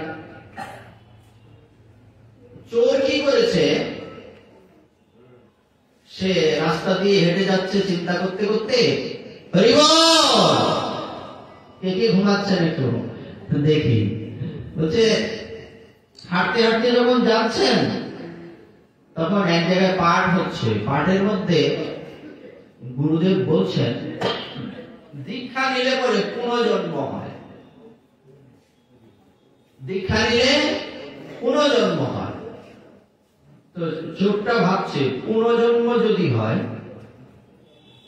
তাহলে একটা বাঁচার রাস্তা খুঁজে পাওয়া যাবে। বলছে সেটা কিভাবে? সেটা পরে বলছি। গুরুদেবের কাছে গিয়ে বলছে, গুরুদেব, আমি আপনার কাছ থেকে দীক্ষা নেব। বলছে, আরে দীক্ষা নিবি মানে? তোকে কি বললেই দীক্ষা দেওয়া যাবে? দীক্ষা নিলে অনেক কিছু করতে হবে, আপনি যা বলবেন তাই করবো। প্রসাদ পেতে পারবি? বলছে, হ্যাঁ পারবো। আপনি যাই বলবেন। আর বাঁচতে গেলে মানুষ কত কিছু করে। রাজার কাছে গেলে মানে কি তার মৃত্যুদণ্ড নিশ্চিত। তখন বলছে, আচ্ছা তুই যখন পারবি যা, দীক্ষা দিয়ে দিবেন গুরুদেব। পরের দিন তাকে ধরে নিয়ে গেছে। ধরে নিয়ে যাওয়ার পর রাজার কাছে বলছেন যে, দেখুন, আমি এই জন্মে কোনো অপরাধ করিনি। চোরটা বলছে, আমি এই জন্মে কোনো চুরি করিনি। মানুষ তো আর বুঝে না, বলছে মিথ্যাবাদী, ডাহা, মিথ্যা কথা বলছে, এসব একে শাস্তি দিন, আমরা জানি এই চোর। বলছে, মহারাজ, আপনি চেষ্টা করে দেখতে পারেন, মানে কোন পরীক্ষা করতে পারেন। তাহলে একটা পরীক্ষা আছে। সেটা কি? একটা শাবল গরম করে, লোহাটা লাল হয়ে গেলে ওইটাকে তুমি হাতে ধরতে হবে। যদি তোমার এতে কোনো ক্ষতি না হয় তবে তবে তোমাকে ছেড়ে দেওয়া হবে, তোমার কোনো শাস্তি হবে না। বলছে ঠিক আছে। তার কিন্তু ভেতরে কিন্তু চালাকি নাই, ওই কথাটার উপর তার দৃঢ় বিশ্বাস। গুরুদেব বলেছেন দীক্ষা নিলে তার পুনর্জন্ম হয়। এবার কি করেছে, শাবলটাকে হাতে ধরেছে, কিছুই হয়নি তার। এবার রাজা খেপে গেছেন, হ্যাঁ তোমরা সব এক সাধুকে চোর বলছো, তোমাদের শাস্তি হবে। এবার চোরটা বলছে মহারাজ ইনাদের কোনো শাস্তির ব্যবস্থা করবেন না, আদতেই আমি চোর ছিলাম, এটা মিথ্যা কথা নয়, কিন্তু আমি আগে চুরি করেছি, আমি গুরুদেবের চরণে আত্মসমর্পণ করেছি, মানে আমার পুনর্জন্ম হয়েছে। পুনর্জন্ম হয়েছে মানে আমার মধ্যে কোনো চুরির পাপ নাই। এই জন্য আমি হাতের মধ্যে গরম শাবল নিলেও আমার কোনো ক্ষতি হয়নি। বলবার তাৎপর্য, এইরকম ভাবে গুরুদেব কি করেন, শিষ্যের মনোবৃত্তি চেঞ্জ করে দেন। এটা অপাকৃত দেহ হয়ে যায়, এই দেহে ভগবত সেবা হয়, এর আগে হবে না। অপাকৃত দেহ হতে হবে। বলছে আমাদের কেন হয় না? বলছে আমাদের আত্মসমর্পণের ঠিক নাই, আশ্রয়ের ঠিক নাই, সুবিধা অনুযায়ী গুরু বাক্য পালন করি, যেটা পালন করি ওটা বড় গলায় করি, যেটা করি না আস্তে আস্তে করি। তার মানে চালাকি। বলছে যদি করো চালাকি, পরে বুঝবা ঠেলা কি। চালাকি করে কিচ্ছু হয় না। আজ এই স্তরটাতে পৌঁছাতে হবে। শিষ্যের একমাত্র কর্তব্য কি? গুরুর আজ্ঞা পালন করা। দৃষ্টান্ত দিচ্ছেন, সময় কিছু বেশি হয়ে যাচ্ছে, 10 মিনিট, 10টা হয়ে যাচ্ছে, বেশি হয়ে যাচ্ছে।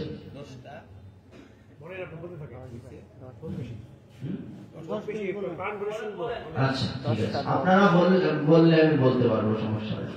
তো যদি বলেন যে ছেড়ে দাও, ছেড়ে দাও, কারণ ভগবানের কথা সবার মুখে মানায় না। এই কাউ আর কাউ কাউ আর কি, আর কিছু না। তো এবার যেটা বলছিলাম, আরেকটা দৃষ্টান্ত দেওয়া হচ্ছে রামচন্দ্র কবিরাজের দৃষ্টান্ত। রামচন্দ্র কবিরাজ নতুন বউ নিয়ে রাস্তা দিয়ে পালকিতে বউ, রামচন্দ্র কবিরাজ যাচ্ছে হেঁটে হেঁটে। এইবার পাশেই আশ্রমে, রাস্তার পাশেই আশ্রম, এখানে শ্রীনিবাস আচার্য প্রভু হরিকথা বলছেন। হরিকথা বলতে বলতে ওর দিকে তাকিয়েছি। রামচন্দ্র কবিরাজ দেখতে খুব সুন্দর ছিলেন। এত সুন্দর যুবক মায়ার দাস হতে যাচ্ছে, কানে ঢুকে গেল না। বাড়ি গিয়েছেন, ঘরের মধ্যে স্ত্রীর সাথে কথা হচ্ছে।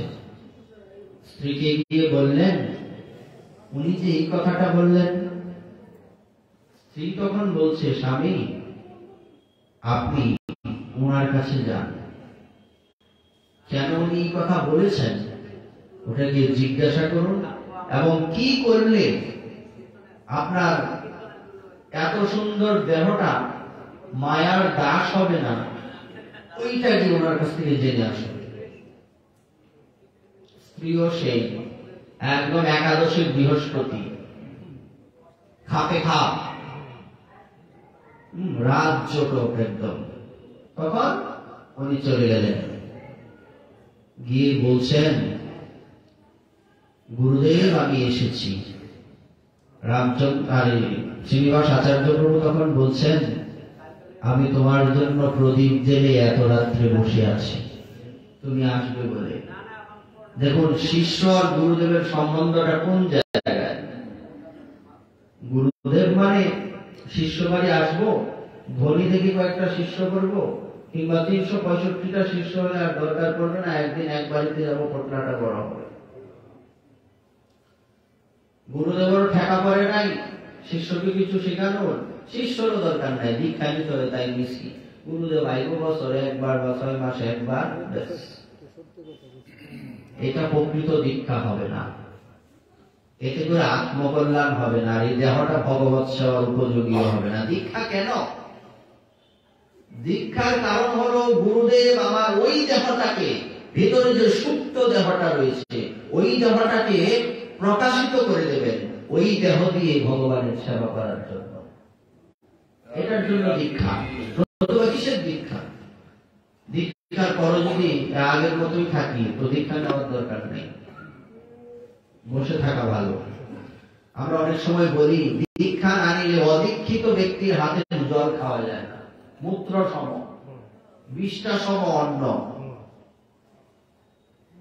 শুধু এই লাইনটা জানলেই হবে, আর কিছু লাইন জানার দরকার নাই।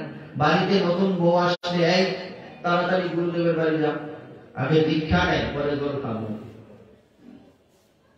এই লাইনটা খালি জানলেই হবে, ওইটা জানতে হবে না। দীক্ষার পরে যদি কেউ অখাদ্য খায়, যদি সে প্রসাদ না পায়, তার দীক্ষা নিষ্ফল। ওই লাইনটা কি আমাদের দরকার নাই? শাস্ত্রে বলছে আপনি দীক্ষা না নিয়ে যতটা পাপ করছেন, দীক্ষা নেওয়ার পর যদি ওই পাপটা করেন তাহলে ডবল হবে। বাবা আমার দীক্ষা না নিয়ে ঘরে বসে থাকা ভালো, এই পরে জল খাইলে যেই কথা আগে খাইলে একই কথা, কোনো পার্থক্য নেই। আগে পরিবর্তিত হতে হবে, পরিবর্তনই সংসারের নিয়ম কিনা। আপনি পরিবর্তিত হবেন তবে আপনাকে সবাই ভালোবাসবে, সেটা যে দিকেই হোক, আর্থিক দিক থেকে হোক আর পারমার্থিক দিক থেকেই হোক। যদি কেউ আগে কঠোর তপস্যা করে, পরে যদি ভজন থেকে ভ্রষ্ট হয়, মানুষের নিন্দা করে না? অনেকে যদি এটা কায়সা কোনো কর্ম করে না, এজন্য খাইতে পায় না আর্থিক দিক থেকে। আপনি যদি উন্নত না হন, আপডেট না হন জীবনে, তাহলে আপনাকে কেউ ভালোবাসবে না। কাকে ভালোবাসে না? আগে দরিদ্র ছিল, যখন বড় লোক হয়েছে, অনেক টাকার মালিক হয়েছে, অহংকার নাই, দান করে কি, তখন আপনি আপডেট হলেন কিনা জাগতিক ভাবে, পারমার্থিক ভাবে? না, আগে তো দেখছি অনেক কিছুই করছে, দেখছো গুরুদেবের কেমন কৃপা, সে সাধু হয়ে গেল, বলে না? তো আমরা প্রশংসা করা হচ্ছে। তো আমাদের পরিবর্তন হতে হবে। এই আগের জায়গায় জড়তার মতো, জড় বস্তুর মতো পড়ে থাকলে হবে না, আপডেট হওয়া চাই।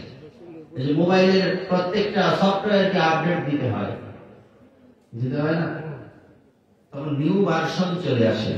ঠিক তেমনি আমাদের হৃদয়টাকে আপডেট দিতে হবে, প্রতিদিন আপডেট দিতে হয়। মোবাইলের এগুলি তো প্রতিদিন আপডেট দিতে হয় না, কিন্তু আমাদের ভেতরটাকে প্রতিদিন আপডেট দিতে হয়। কি আপডেট? মহাপ্রভু বলেছিলেন না যে শ্রীপাদ অর্থাৎ নিত্যানন্দ প্রভু আর হরিদাস ঠাকুরকে, তোমরা প্রচার করবে কে হরিনাম নিল, কে নিল না আমাকে দিনান্তে জানাবে। দিনান্তে এসে সন্ধ্যাকালে আমাকে জানাবে কে নিল কে নিল না। ঠিক তেমনি প্রতিদিন আমাদের আপডেট কিভাবে দেব আমরা?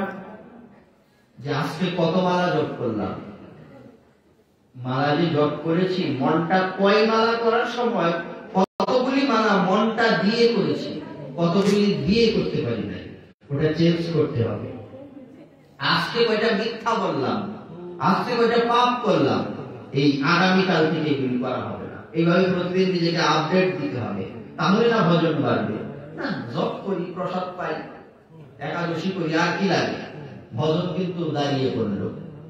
ভজন কিন্তু এইগুলির মধ্যে সীমাবদ্ধ নয়, এইগুলি তার আস্তে আস্তে আরো কিছু করতে হবে।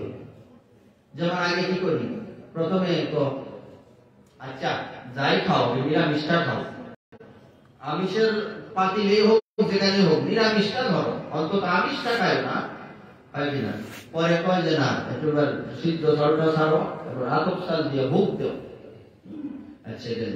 পরে কি কয়, নিয়ম মাসটা এক সিদ্ধ পাও, পরে ফলাহার করো ধ্রুবের মতো 5 মাস ভজন। প্রথম মাস কি করেছেন? ফল। দ্বিতীয় মাস জল, শুকনো পাতা। তৃতীয় মাস জল। পরের মাস জল ছেড়ে দিয়েছেন, বায়ু, শুধু শ্বাস নেন। পরের মাস শ্বাসও ছেড়ে দিয়েছেন, জিতশ্বাস। তাহলে এইভাবে আপডেট করতে হবে নিজেকে। এই যে কপালে তিলক করলাম, গলায় মালা দিলাম, সবই ঠিক থাকলো হবে, কিন্তু আরো এগিয়ে যেতে হবে। অর্থাৎ ব্যাপারটা এরকম, যিনি ভজন করছেন তিনি কখনো এইরূপ ভাববেনই না, তার ভেতরে এমন ভাবনা আসবে না আমার তো ভজন হচ্ছে, তাহলে বুঝতে হবে ভজন দাঁড়িয়ে পড়েছে। না, আমাকে আরো বেশি করতে হবে। মহাজনগণ তো আরো বেশি করেছেন। পিপাসা বেড়ে যাবে। এই জগতে খেলে খিদে কমে, আর পারমার্থিক জগতে খেলে খিদে বাড়ে। যদি খাওয়ার মতো খেতে পারেন খিদে বাড়বে না, আমাকে আরো জপ করতে হবে। না, আমি 5টায় কেন ঘুম থেকে উঠবো, আমি 4টার সময় উঠবো। বাবা বলেছিলেন যে তুমি, আমি আর তোমার জেঠু, মানে বিনোদ বাবা আর আমাদের গুরুদেব, ওই আমরা এরকম কম্পিটিশন করে ভজন করতাম। কিছু বাবা কি করতেন, যে তোমার জেঠু যদি 3টায় উঠতো না, আমি 2:30টায় উঠে পারতাম। হ্যাঁ, আমি 2:30টায় উঠলে 2টায় উঠে পারতাম। এইভাবে ভজন করতাম। এই কি নাম, শ্যামসুন্দর দাস বাবাজি মহারাজ একটা পাঠে বলছিলেন, কোথায় গেল আগের দিন, আমরা একসাথে পড়তাম, আমরা এরকম কি একরকম বাজির মতো, ওনারা তো বাজি করতেন না, এরকম বলতেন যে সব বলো, এই গোপী গীত মুখস্থ কে আগে করতে পারবে, বেলু গীত কে আগে মুখস্থ করতে পারবে, এরকম ভাবে আমরা কম্পিটিশন করে পড়াশোনা করতাম। কেউ এখন করি না, এখন তো মাথা মতো থাকে আমাদের। আর যদি এটা হয় মান মান মান মান মান মান, আমাদের উন্নতি হবে না। উনি বলছিলেন পাঠে, মোবাইল মাইক বস্তু, মোবাইল আমাদের ভেতরে ঢুকে গেছে। আমি আমার কথা বলছি, কার কথা জানি না। মোবাইল 2-3টা মোবাইল নিয়ে চলি, মোবাইল আমাদের খেয়ে নিচ্ছে। বলছে অর্থ থাকা ভালো, অর্থ তোমার মাথার উপরে যেন নৃত্য না করে, অর্থের মাথার উপরে তুমি উঠতে নাচো, সমস্যা নাই। বুঝা গেল বিষয়টা? ঠিক আছে, মোবাইল থাকবে, মোবাইল তোমাকে যেন খেতে না পারে, তুমি মোবাইলকে খাও, আপত্তি নাই। এই পজিশনে যারা চলতে পারবেন তাদের মোবাইলে ক্ষতি করবে না, অর্থ কোনো ক্ষতি করবে না, প্রতিপত্তি সৌন্দর্য কোনো ক্ষতি করবে না। এটা সূত্র, সূত্র ছাড়া যেমন অঙ্ক হয় না, এই সূত্র ছাড়া জীবনে ভজনও হবে না। আচ্ছা, যেটা বলছিলাম, তো ওখানে গিয়ে গুরুদেব বলছেন, আমি তো তোমার জন্যই অপেক্ষা করে বসে আছি প্রদীপ জ্বালিয়ে। গুরুদেব, আপনি বলেছিলেন আমি মায়ার দাস হতে যাচ্ছি, আমি আপনার দাস হতে চলে এসেছি। স্ত্রী বলেছেন চলে এসছেন, আর এদিকে গুরুদেব বলেননি যাচ্ছেন না, বছর যাচ্ছে। দেখুন কেমন গুরু নিষ্ঠা। এই জন্য ওনাদের নাম গ্রন্থে লেখা আছে। আমার মতো দুষ্টের কথা গ্রন্থে লিপিবদ্ধ হবে না। কেন? যার ত্যাগ যত বেশি। আমাদের ভারত ভূমির মহিমা কি? আমাদের ভারত ভূমিতে ত্যাগীদের সম্মান, ভোগীদের কোন সম্মান নাই। আছে লম্ব শাট পটাম্বর, কেউ আসলে দণ্ডবাদ হয়ে প্রণাম করবেন, প্রধানমন্ত্রীকেও তো প্রণাম করবেন না, কিন্তু সাধু আসলে, ত্যাগী আসলে শ্রদ্ধায় মাথাটা নত হয়ে যায়। বাবা কৃপা করো, তাদের আর কিছু না পারি, তোমার ভিতরের কিঞ্চিত ভক্তি যাতে আমার ভিতরে জাগ্রত হয়, মাথাটা অটোমেটিক নত হয়ে আসে। এই হলো আমাদের ভারত ভূমির মহিমা। ভারতের সম্পত্তি কারা? সাধুগণ। হরিদাস ঠাকুর চলে যাওয়ার পর কি বলেছিলেন মহাপ্রভু? আজি হইতে রত্ন শূন্যা হইলামে তিনি। সাধু আমাদের ভূষণ, সাধুগণই আমাদের এই ভারত ভূমির রত্ন, সাধুগণই আমাদের সম্পত্তি। আমরা মনে করি এই সম্পত্তি সেই সম্পত্তি, একটাও সম্পত্তি না। আমার সম্পত্তি আমার গুরুদেব, আমার সম্পত্তি আমার ভজন। তখন কি এভাবে চলছে তার সেবা। গুরুদেবও বলেন না বাড়ি যেতে, উনিও যান না, স্ত্রীও বসে আছেন।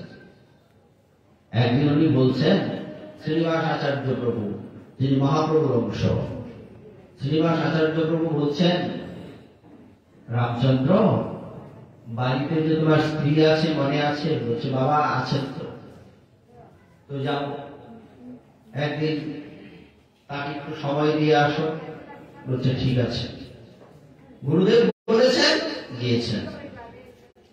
আশ্রমে নরোত্তম দাস ঠাকুর মহাশয় রয়েছেন, গিয়েছেন। গিয়ে কি করলেন?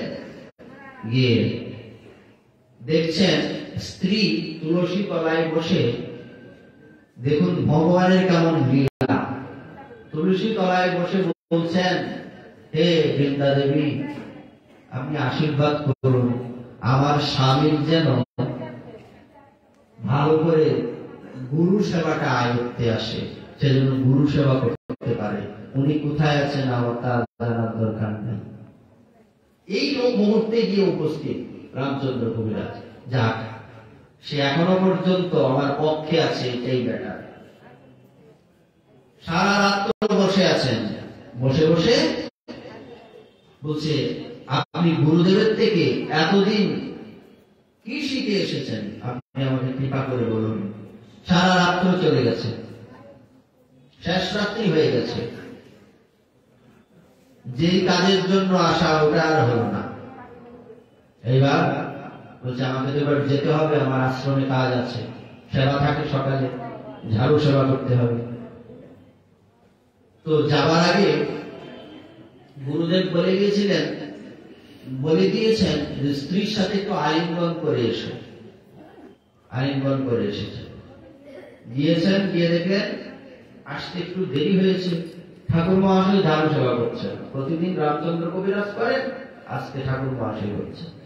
দেখা গেল শরীরের মধ্যে সিঁদুর লেগে আছে। বলছে, দুষ্ট, স্নান করে আসিস নাই, বাড়ির থেকে চলে এসেছিস, বেরো, আশ্রম থেকে বেরো। বলছে, ঝাড়ুটা দাও না, আজকে ঝাড়ু সেবাটা তো প্রতিদিন আমার। বলছে, ঝাড়ু ধরবি তুই, এই এক থেকে বেরো, তুই অপবিত্র, বেরো বের কর। উনি তো জান না, তখন ঝাড়ু দিয়ে মার শুরু করেছে। তাও বলছে, ঝাড়ু দিয়ে মারও আপত্তি নাই, ঝাড়ুটা দাও আমার কাছে। এবার কতক্ষণ পর দেখা গেল গুরুদেবরা চাদর মুড়ি দিয়ে বসে আছে। শ্রীনিবাস আচার্য প্রভু উনি বলছেন, গিয়ে ঠাকুর মহাশয় আপনি ভাবে বসে আছেন, কারণটা আবার চাদর মুড়ি দেওয়া। দেখা গেল ঝাঁটার বাড়িগুলি সবগুলি গুরুদেবের শরীরে। হায় হায়, আমি একই করলাম, কাকে মারলাম? রাতের বেলা এই দুঃখ করতে করতে নিজেকে যখন সামলাতে পারছেন না, তখন প্রদীপের মধ্যে হাত পুড়িয়ে দিচ্ছেন। দৌড়ে শ্রীনিবাস আচার্য প্রভু বেরিয়েছেন, হায় রে, আমি আর আশ্রমেই থাকবো না। একজন ঝাঁটার বাড়ি দেয়, আবার ওই ঝাঁটার বাড়ি দেওয়ার পরে আবার অপরাধ হয়েছে গিয়ে হাত পুড়াতে যায়। সে কি জানে না হাত পুড়ালে আমার হাতেই পুড়বে। দেখুন, এই জন্য বলা হয়েছিল, দয়া করো শ্রী আচার্য প্রভু শ্রীনিবাস, রামচন্দ্র সঙ্গ মাগে নরোত্তম দাস। এই কথাটাই জায়গায় বারবার বলছেন। এত বড় প্রেম ভক্তি চন্দ্রিকা, এত সিদ্ধান্ত বলেছেন, লাস্টে বলেছেন, যদি জন্ম হয় কোন, তার সঙ্গ হয় যেন, তবে নরোত্তম হয় ধন্য। কার সঙ্গ? রামচন্দ্র কবিরাজ, তার সঙ্গে মোর কাজ, তার সঙ্গ বিনা সব শূন্য। কত বড় কথা! তাহলে এই পজিশনে যেদিন যেতে পারবো, সেদিন আমাদের প্রকৃত গুরু দীক্ষা হবে। এর আগে দীক্ষা কি জিনিস ওইটা জীবনেও হবে না, জীবনেও হবে না। তো শ্রীমন মহাপ্রভুর কৃপা হলে এর পরবর্তী অংশ আমরা আগামীকাল আস্বাদন করব। আগামীকাল আস্বাদন করব এই বলে আপনাদের চরণে প্রণাম জানিয়ে আজকের মতোই ভাগবতীয় কথা এখানেই দেওয়া হলো বিশ্রাম। জয় জয় শ্রী রাধে শ্যাম, নিতাই গৌর শিবানন্দ প্রেমানন্দে। হরি হরি বল, হরি হরি বল।